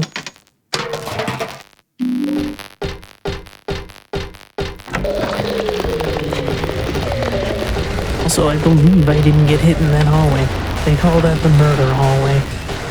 Again, I didn't point out what hallway I think is the worst in the game, and the answer to that one is the hallway just before the god fight, because of how the camera turns, and it's something I should have mentioned because it will change a lot. So do expect to be turned around quite a few times when starting out. Again, 2D control issues. There we go. Get the secret password to get rid of the monster. Which also we find out that Heather might not have been killing monsters the entire time, but that's not till we see Vincent in the library. And she's absolutely mortified by this fact, which leads me to ask, what is actually in front of the door in the real world, quote unquote? Because if they're not actually monsters, what was barring Heather from leaving? And where have they gone now? Things we will never have answers to. Here we go. Turning.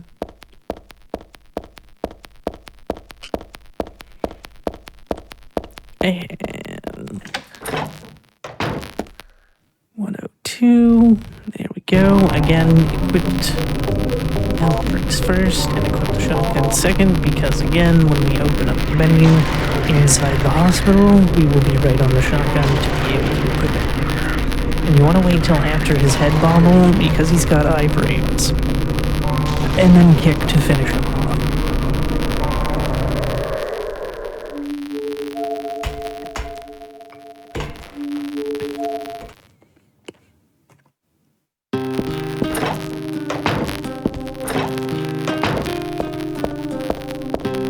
There we go.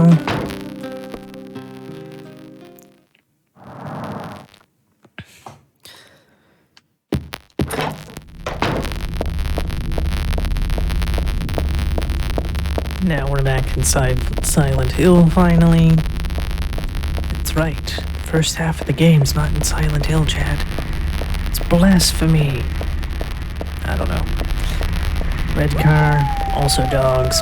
Dogs are everywhere. Sometimes they will chase you all the way to the hospital, and sometimes they will chase you all the way from the hospital. It's kind of at random what happens. Go inside.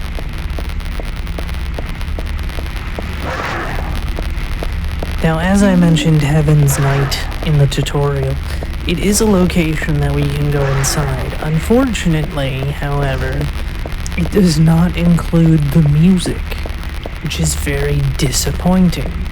It's like that's half the fun of going in there, because we're not gonna find much in there. I think there's like 6 shotgun shells. That's it. So it's like, why didn't you include the really good theme to at least make the experience worth it? Like I said, dogs can possibly chase you the entire day. Luckily, they can't follow us inside. We head up to the second floor. It doesn't matter which order you do this in, by the way, whether you do the item pickups in this room before the door code or do it after you leave the camera. I just typically do it beforehand because it feels right. So, but again, it's completely up to you if you decide to do it. Or how to do it. Words, hard sometimes. 1238 is our code, so 1, 2, 3, and then mash to get the final one.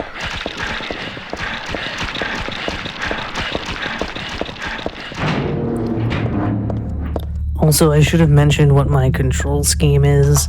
To open up the menu, or the inventory, it's L3.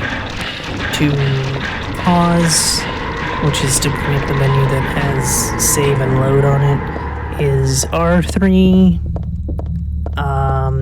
Action button is... what is this? B? Yeah, B. Heal is A. X is to walk, though I never use it. Y is flashlight. And that's because the game really doesn't like you editing your buttons natively on a Xbox One/Series X controller. I was also told it was impossible to just make it natively work, but somehow it just wants to do that for me. I don't use Joy to Key because Joy to Key doesn't like me. If I could get Joy to Key to work, I would use a PS5 controller. But also, because of this 1386, your triggers don't do anything. And also, your start and select button are your strafing buttons, though for me, I was able to change them to quick save, quick load. So that's a thing. If you do decide to go to controller, game's a little finicky when it comes to operating with a controller. Natively, it won't recognize any PlayStation controllers, so you have to get Joy to Key. And Xbox, it's like, fine, but you're gonna have to use the weirdest controls ever. And it's like, okay. So something to keep in mind. If you want to use controller, that is. I know a lot of people prefer using keyboards and mouse. Or keyboards and mice.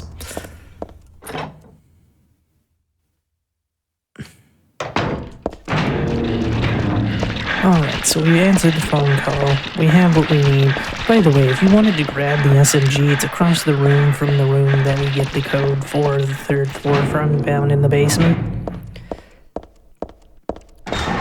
Though, again, I'm not a fan of the SMG because you do kind of have to aim it down and it doesn't seem to do a lot of damage. against regular enemies or anything outside of Leonard. But again, I could be wrong. I know in New Game Extra, the unlimited submachine gun becomes your friend. For me, I just still use the shotgun. And again, that one, to raise that one, it's all fine and dandy.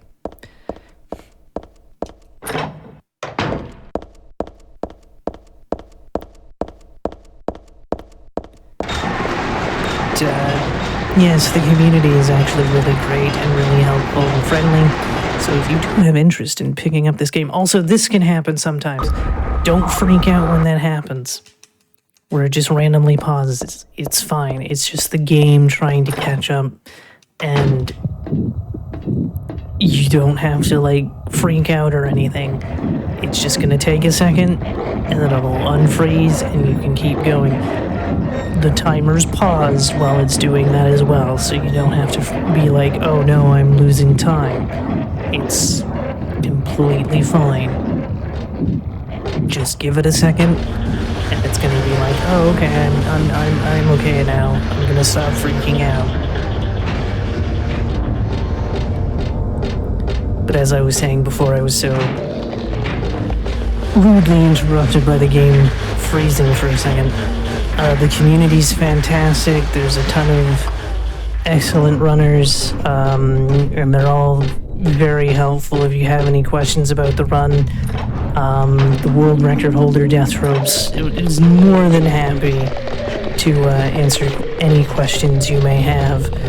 And even other runners that run other games are super nice too. One thing about the Silent Hill Discord is that it's for every game, so you'll be able to interact with Downpour runners, Silent Hill 1 runners, etc. And it's a really great community.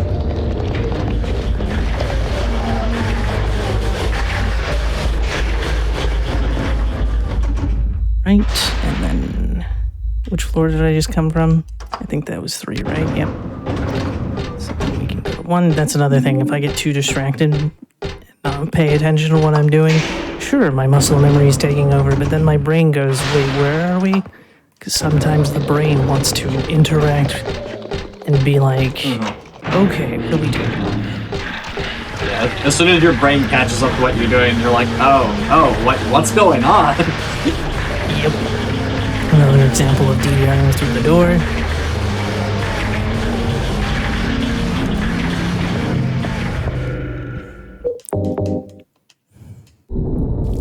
And what kind of Leonard will we have today?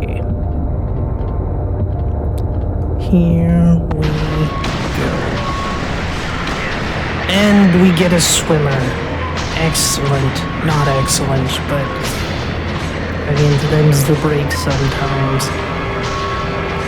You could get like 4 swimming Leonards and then he wants to not swim. Other days it could be nothing but non-swimming Leonards. Again, RNG is always fun. Luckily he only swam once, so that's not too bad. Yeah, man. There we go. And again, I instinctively go to split. Always, even when I screw up the timer and forget to split in certain spots, every time I do Leonard, every time I do Alyssa, I will split. And then I'm like, oh yeah. And then I have to reset the timer anyway, because it's going to pretend like I did a bunch of gold splits, and it's like, no. No, you didn't. Don't save those splits. And now we're running back through. Again, if you're looking to learn the glitches, Punchy has an excellent video explaining every glitch in the game over on his YouTube channel. I highly recommend it if you are interested in learning the QSQL categories. There has also been a lot of category additions to this game as of late, both console and PC. the two, there's like 60 categories for this game now, between consoles and PC. So there's tons of options for anyone that is looking to start or maybe come back to the game. And yes, I counted all the categories, and I don't know why.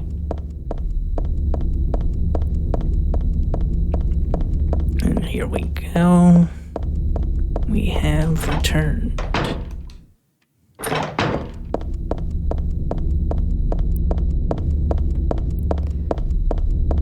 And then we're just going to run to the amusement park again to experience the poorly haunted mansion.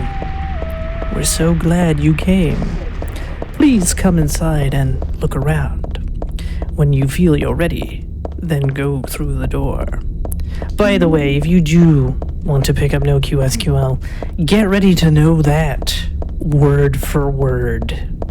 The entire thing, because you're going to hear it a lot.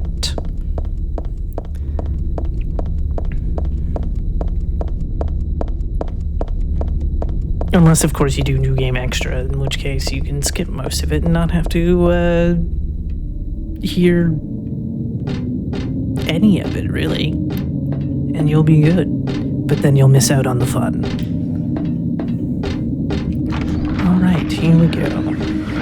Again, this time he'll be well out of my way because I won't be showing off the things you can pick up.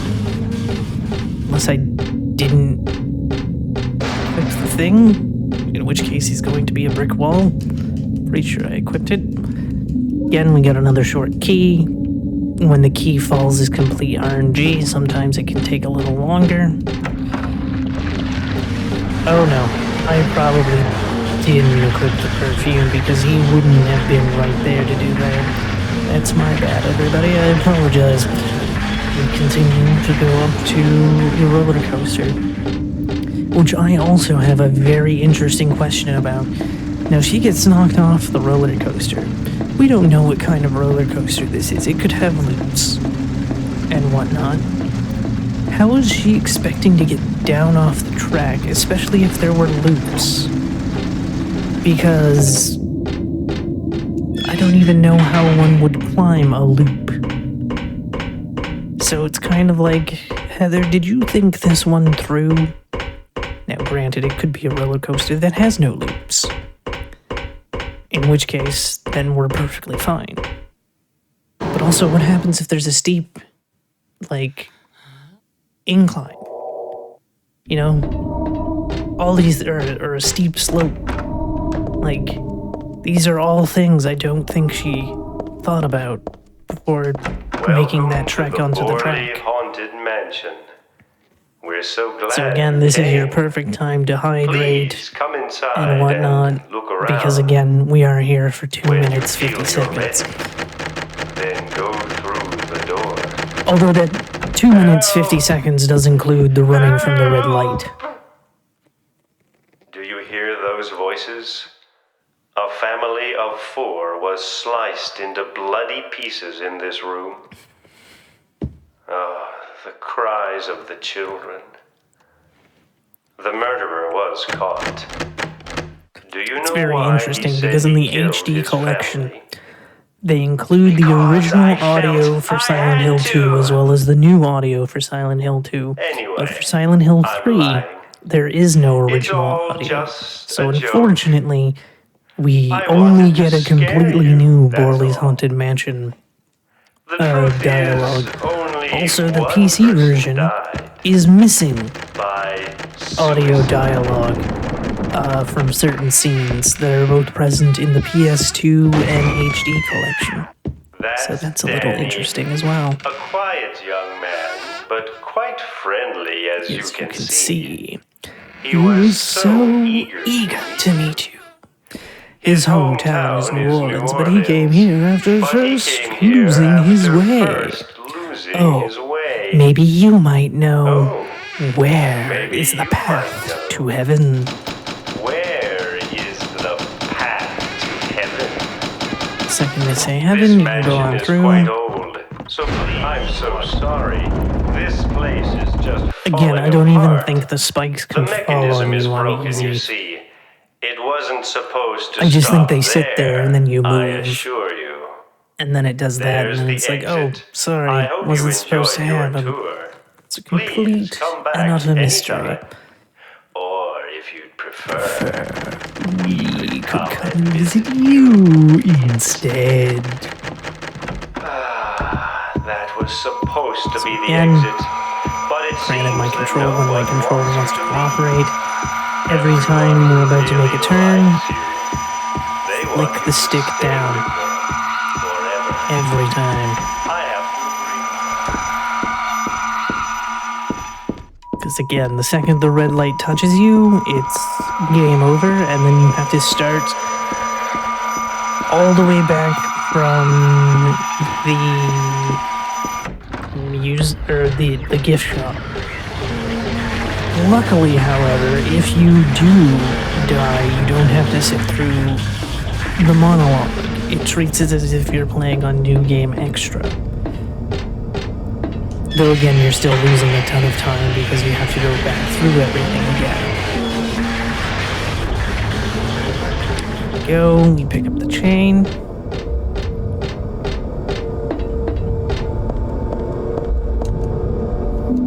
Go for it.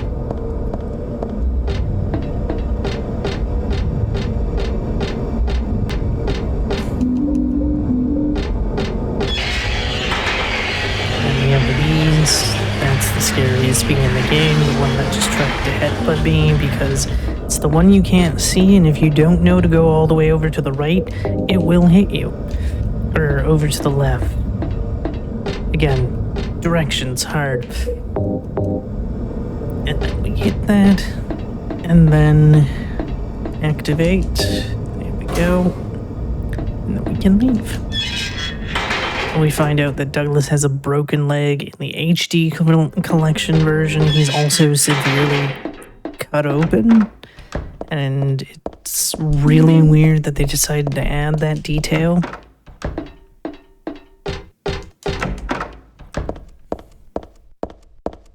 There we go.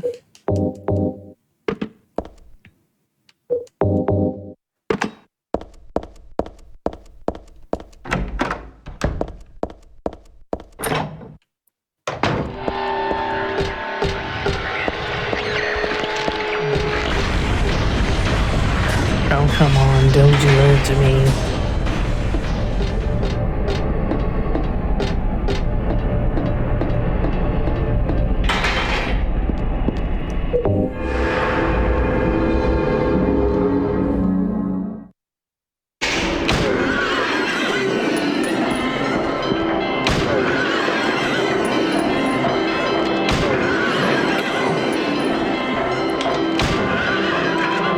That didn't count.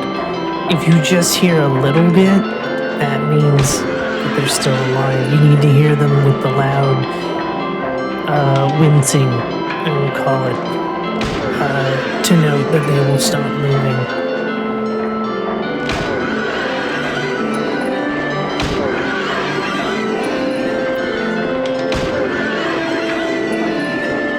There we go.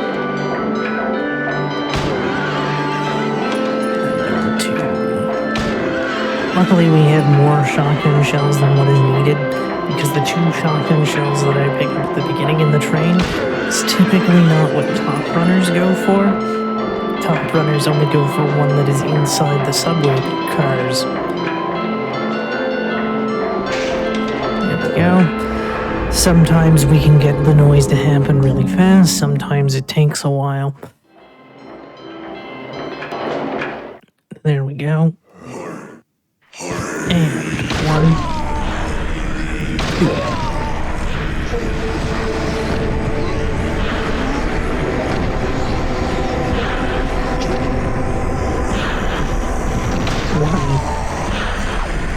And 2.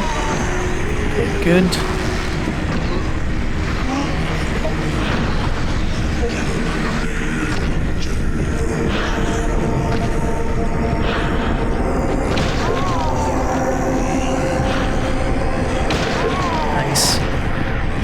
example of her putting on her Nike shoes, as other runners call it, because she will try to run away from you at points.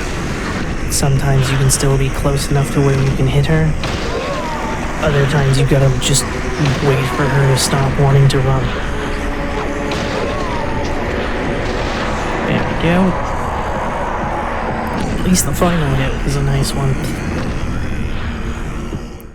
Alright. 1, 2. Whoops. Didn't count the first one, so thought I had an extra one to go. Of course, we're back in the church.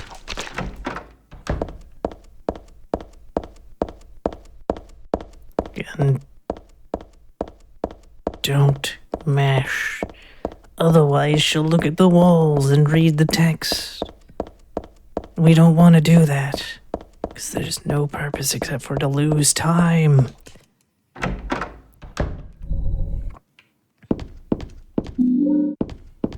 Should also be noted that anytime you pick up an item that's green, such as ammo and whatnot, that will pause the timer as well. Alright, is this gonna go well? Again, 1, 2, turn. 1, 2, turn. And yay, it worked.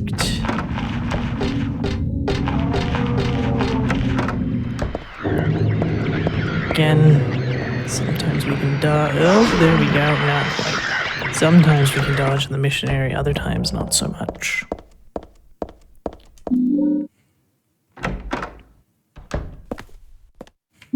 And turn.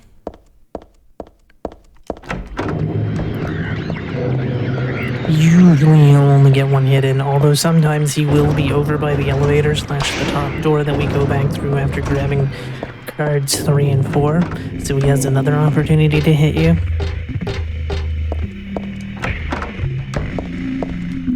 Again, grab card number 3. All the shotgun shells. Again, you only need 14, but why not just grab them all?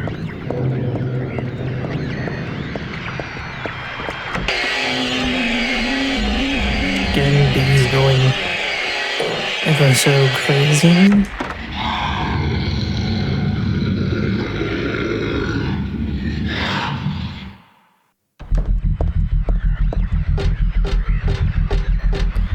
To the room.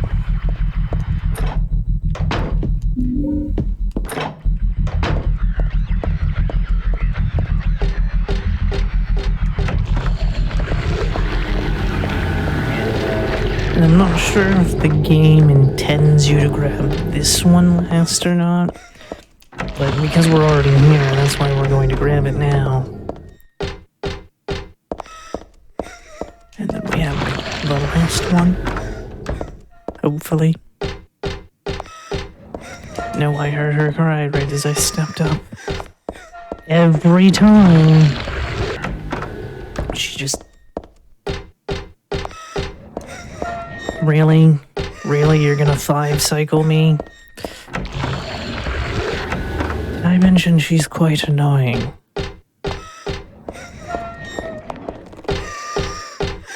Mm-hmm.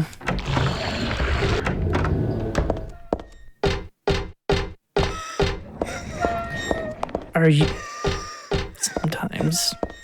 Please don't make this a 9. Anything but making this a 9. Really? You know what? I'm not even gonna bother. I'm just gonna let her walk to it, because it's just like, I'm kind of done dealing with her stuff.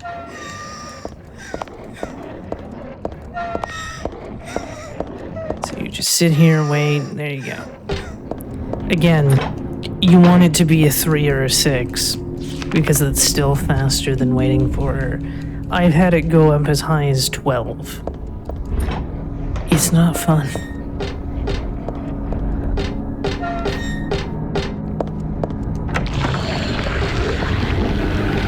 Then we can go up and grab number 6. 6, or number 5. I don't know why I said number 6. I have 6 on the brain because of the stabs. Unfortunate. But that's just an example of how RNG can just rear its ugly head.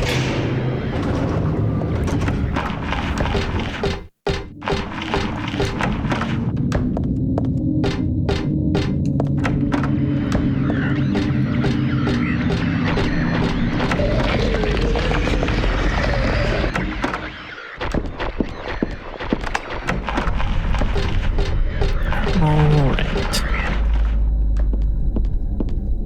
Desk bounce. Nicely done. Grab the card. And go back through.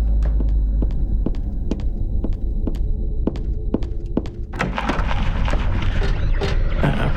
Okay, good. It didn't spawn him in. I was worried that because the camera looked over at him that it was going to spawn in the missionary, but we were okay. There we go. Please don't hit me. Thank you. Very nice indeed.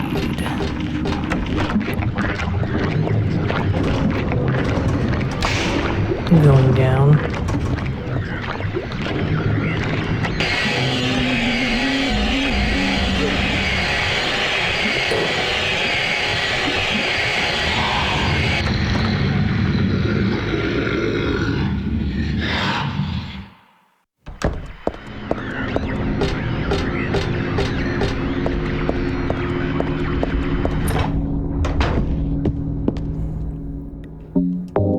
Shotgun, put that in, and again, High Priest, Moon, Eye of Night.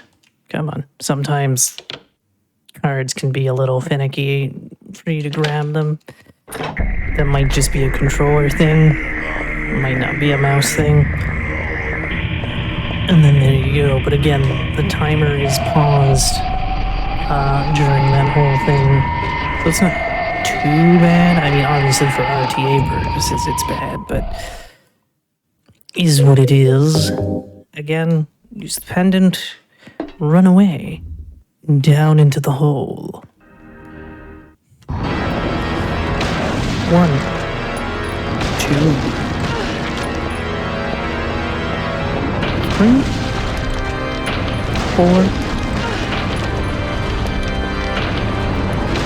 5, 6, 7, 8. Whoops. That's my bad. Again, sometimes that can happen where you fire and she's not aiming up. You kind of want to make sure that she's aiming up. That is weird. I thought I hit the fire button. Oh well. And that is time. And that is a full run with a bit of shenanigans throughout the run. Because RNG happened.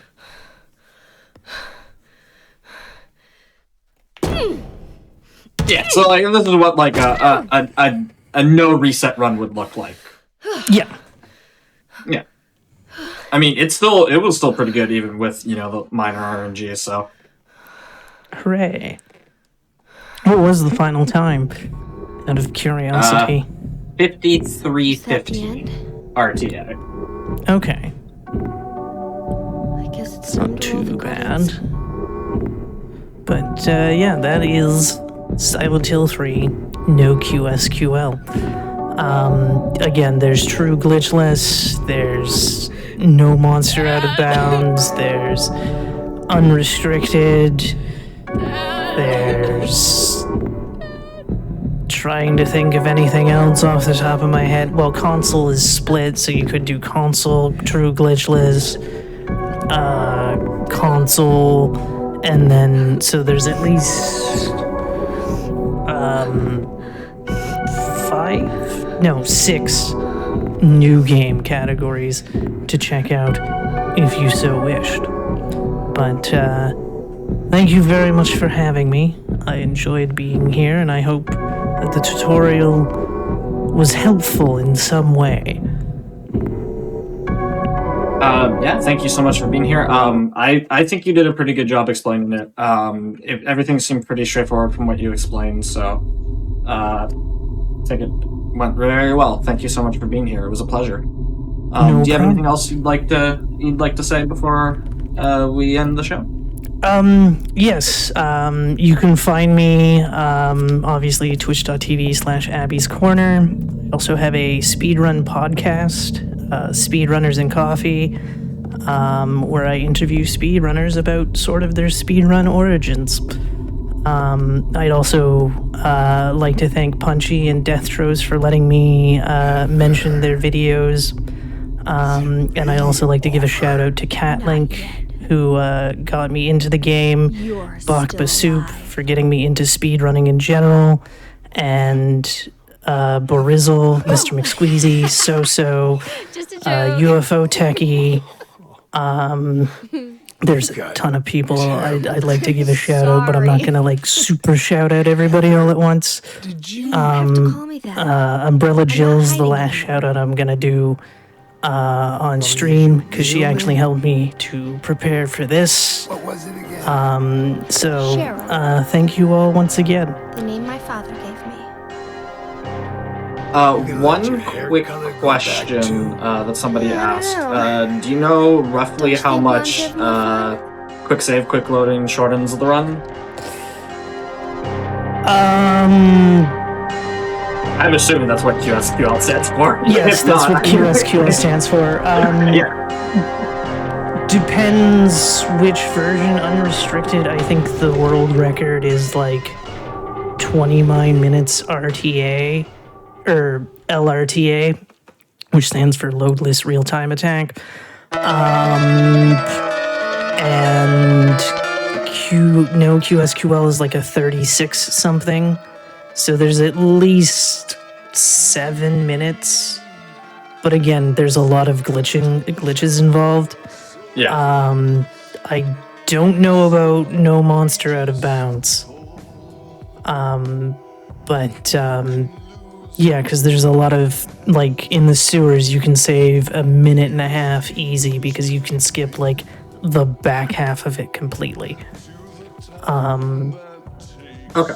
Among other things.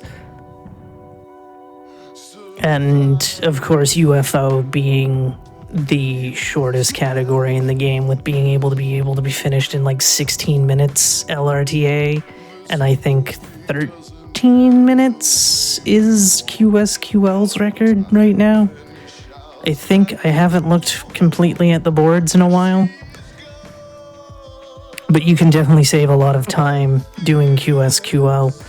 And again, Punchy has a video on every glitch in the game, so if you're looking to start with that or get into QSQL runs, that's why I would suggest you start and kind of get a feel for the glitches. Again, it takes me about 2 hours to get the one that's in the sewers, so it can be a bit tricky, but with enough practice you could get there. But, yeah. Thank you again for having me. Yeah, absolutely. Thank you so much. It was a pleasure. With that said, that is all we have for tonight. We do have more shows coming up tomorrow. We have What's Fast, followed by Grudge Match. That's starting at 7 p.m. Eastern. Hope to see you there. Have a good one, everyone.